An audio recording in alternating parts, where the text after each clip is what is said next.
time. Oh, just another day with another almost 50-year-old unmarried black man talking about why black women isn't his preference when it comes to dating, because other women, they do more, and black women just, I don't know, we just complain and we're too hard. Well, if you haven't heard, your boy Jamaal Woodward, who played the infamous Notorious B.I.G. in Notorious, the movie, decided to sit down at a podcast and give his unsolicited opinion on why he prefers to date other races of women. Listen, as a black woman, we don't care if you date dogs. Just leave us out of your fight and out of your hatred for black women, because we don't give a fuck. And yet, still in all, even with you saying that you've received such better treatment from women of other races, you are still unmarried and have not married any of those women from those other races. And then you complain about black women being too strong, but fail to think about why black women have to be so strong. We have to be so strong because a lot of the times we have to be the men in the relationships. We have to be the providers and the protectors, and have to turn around and be your mama and be your punching bag at the same time. You see, you can't brutalize a woman, especially a black woman, and then turn around and try to act like the victim all in the same breath. It is insane to me how many black men refuse to take accountability for the damage that they leave behind when it comes to them dating black women. Black women want to be able to exhale. We want to be able to take a breath. We want to be able to just chill and relax because we know another black man has our back. But unfortunately, for a lot of us, we cannot do that. And I'm sorry, but you're not going to torture me just because somebody in the 3rd grade broke your heart and because you decided that you didn't want to heal from the trauma that your goddamn mama caused you. That's not my fault. And you never ever had a man in your life, someone that you could look to hold you accountable and tell you, son, you need therapy. And this is the way that you need to be as a black man. Yeah. Because see, my love, after being brutalized and tormented by a black man, my love has limitations. And sweetie, I voluntarily left my last relationship that I was in with a black man. You know why? Because all of those things that I told you black women have to endure, I went through that. I took care of a black man's kids who were not my kids before I became a mother. I paid all of the bills. He didn't protect or provide a motherfucking thing. I've had to fend for myself even when I became pregnant with his child. He did absolutely nothing for me but traumatize me. And I had to take it upon myself to go to therapy so that my nigga now don't have to experience the baggage from my last relationship and me dragging it into this new one. Okay? But do you think my bad experience of dating one black man over the span of a decade and having his child deterred me from dating all black men? No, because I know it's not all black men. It's a large majority of them, but it's not all of them. So before you sit there and fix your putrid looking to-be-made fucking movies going straight to DVD ass to sit up there and tell the world why you feel like, dating black women is just so hard, think about the things that you've actually done to black women to make it harder on your motherfucking self. Get mad at me for dating outside my race, but I was dating outside of my race because they was doing things better than my race. I'm gonna keep it 100. Define better. Well, not better, because I know where she getting ready to go. Not better. I know you said they were doing things better. I want to know what better meant. Not better. I'm gonna change that. I'm trying to save you for the people, for the culture. Not better for the culture. There we go. Right, not better. I was dating Puerto Rican, I was dating Dominican, I was dating African, I was dating all type of other races besides American black, right? They were doing way more of what we expect we want our woman to do more than our American. Our American got real comfortable with... Give me some examples. Oh, man. I mean, their mannerisms are different. Like even my Indian one was from... one of them countries over there, right? I didn't have to really say much to do and be treated like a king. You see what I'm saying? A lot of times with our own American black, they expect so much of us and what we're supposed to do. Like things like if we go out and eat and we just have a nice dinner, we can go anywhere and eat and get a nice dinner. It had to be Ruth Chris, or it had to be this, that, or it had to be this, that.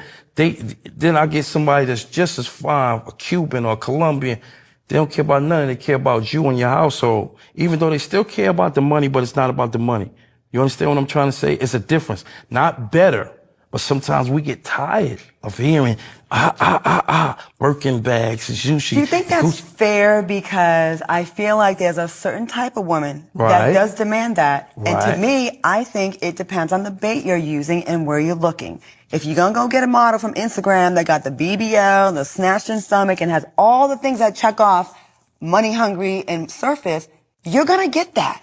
If you're going to meet a girl and through different ways and ask different questions, you're going to find that out a lot earlier on, that what's important to her. I'm not doubting that, but I'm just talking about even if you look on just a regular dating app and just look at what a woman may state that she requires, you know, and I'm saying these things because it feels as if social media again is the barometer. Okay, and it's the comparison, and when you're comparing yourself to all these other women, and of course, even with the BBLs, because I'm like, that's fine, but I mean, what's BBL? I'm sorry. Brazilian butt lift. Oh, okay. And there's no shade to women that have No, them. I'm just I was saying. wondering, I was waiting for it too. I'm like, excuse me? And there's no shade to everyone that has them. I'm just saying, if you're going by just surface things and that's who you're going afterwards, then guess what? She gonna run them pockets. I know you didn't mean it when you were saying other races are better, right? But we hear that so much, like, oh, I like dating a Hispanic girl. You only dated 1 or 2 Hispanic girls. Like, why is it a full race? Like, you may have like a girl in high school that was black that broke your heart, but now all black women are trash, and it's not true. Like, it's so many black women, especially my friends that I know, they're so nurturing and loving and caring, and there are all those things that you said that was better in another race. But the only difference is that they're black. You know, like, so I don't get when people say that. And I understand where you're coming from. I think that a lot of times we're the only community as well where, you know, you might hear, you know, I don't need a man. And you have a lot of single black women. And I don't think that's, you know, we speak a lot of things that we may not necessarily intend to come across that way. But again, it goes back to our history. Oh, that's what I was going to say. I would say we do intend it, though. We intend it because that's what we're taught. But again, because we don't know the history, we don't know why that comes out of survival. So I will have clients all the time who will say, oh, I don't want a black woman, Spirit, because y'all are too hard, y'all are too mouthy, y'all are too this, too. And I always say, well, what you're saying is that she's too much for you. You're not saying because you can't define what is too anything for somebody else. But also, if you don't understand the history, Black women have had to learn how to survive because they had to be taught the possibility that your husband or your father or your brother or your child can be taken from you at any moment, murdered, killed, sold, you name it. And so you cannot count on him always being there, and you have to be strong enough to keep going. You have to be motivated enough. You have to save your life and everybody else's life around you. So that was a survival technique. Black people, African American people are still in survival right now. God bless me. You know what I'm saying? God bless me with Michelle. And it's just different way. We met looking for a crib. She's a realtor. We met looking for houses. And when we just spoke and we talked, we both been through the bull crap, and we just understood what we both want. And we had those talks. I think a lot of times it's about talking and conversing, not physical. I'm more mentally, you know what I'm saying? So I want to piggyback off that with Spirit. I don't want me to just like dump on the younger generation, but I feel like they are missing something with not getting that time, that talk time. Well, believe it or not, it's different for every generation. And so every generation is dating differently. So one of the things that I say that the millennials have down that perhaps our generation, because I'm in the 40s too. I don't know, you guys are kind of younger maybe, perhaps. I'm 48, I'm right with you. Okay, stick it out, 40. So we all here. Right, so but with the millennials, they have more what we call egalitarian relationships, where they are equal in how they do things, equal division of labor inside the home, outside the home. They're saying, I have my own bank account, I have my own friends, you pay your half, we do our half, and we all get along. But for our generation, it's a little bit harder because, see, we are caught in the middle. We have been taught by the older generations to date like them. So the men are looking for women like their grandmothers. I want a woman who cooks, who cleans, who holds it down in the bedroom, who does all of those things. But they're not men like their grandfathers, where they could hold down a single income, go to work all day and then come home. So they want us to do all the traditional things, but then they need a 2-income household as well. So it becomes a very difficult kind of conversation. I'm not letting them listen. I'm not talking about biggie money. Hold on now. There's some good men out here who got plenty of paper and do everything. Well, you said we don't want to do both. Now, it's a lot of us that do everything. Listen, most men cannot do, in today's economy, most men cannot do a single income home. It takes in this society 2 incomes nowadays for most people to hold things down. We're talking about in Atlanta? I'm talking about all over the country. The average income, especially in Atlanta, right now we are the #1 city for inflation. So when you talk about just the idea of home ownership, most people are being priced out of being able to live in this city where they grew up. And so it's a really interesting perspective, because right now we need 2 people, we need 2 incomes, and sometimes 3 and 4 with part-time jobs to be able to hold down a household. And so what happens is you have women who are saying, listen, I cannot go to work all day and then come home and take care of kids, do homework, swing from the chandeliers at night, and then get up all over the next day to do it all over by myself. I need your help. And a lot of men go, oh, but my grandmother could do that. Y'all, some of y'all women, y'all got to calm down, child. That woman that I just posted prior to this video, she got so upset. I don't know why y'all let these clips and videos trigger y'all. You know, I know it gets exhausting when you hear men say that they don't want to date black women because of the attitudes and the sassafras. And, you know, there's a lot of women who are not feminine like that. But I need y'all to watch the full clip. Y'all want to know who Michelle is? This is Michelle. This is the realtor that he was talking about, that he linked up with, that he enjoyed the conversation and having. It's not, and then look, he's spending a bag on her. She always talk about how good he treats her. Do men always use the right wording on how to describe a black woman? Well, they described hyenas. This is why I always tell y'all we got to separate ourselves from these type of women, because there are a lot of women who are rah-rah shish kumbah out here. They just rough.